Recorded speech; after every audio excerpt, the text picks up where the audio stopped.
எங்களுக்கு மட்டன் பிரியாணி கொடுத்தாங்கோ, மாசா கொடுத்தாங்கோ, லட்டு கொடுத்தாங்கோ, குட்டை பிஸ்கெட் கொடுத்தாங்கோ, தண்ணி பாட்டில் கொடுத்தாங்கோ. 3 மணி நேரம் விழாக்கு இவ்வளவு கொடுத்தத சொல்லிட்டு 5 வருஷமா என்னென்ன கொடுத்தாங்கன்றத சொல்லாம மறந்துட்டாங்க பாத்தீங்களா?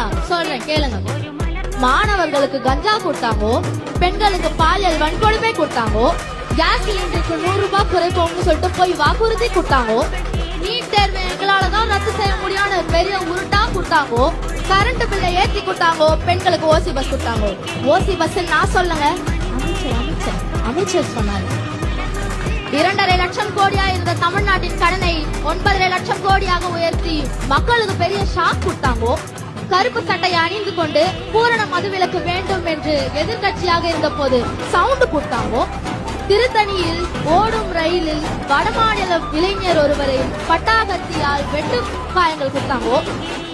சென்னை பாரிஸில் கர்ப்பிணி பெண்ணுக்கு அடி உதை கொடுத்தாங்கோ.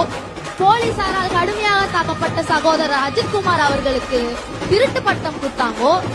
மதிய உணவு சாப்பிடும் போது உயிரிழந்தானே ஒரு சிறுவன், அந்த சிறுவனின் உயிரை பிரிக்க ஆபத்தான பள்ளி கட்டிடங்களை கொடுத்தாங்கோ.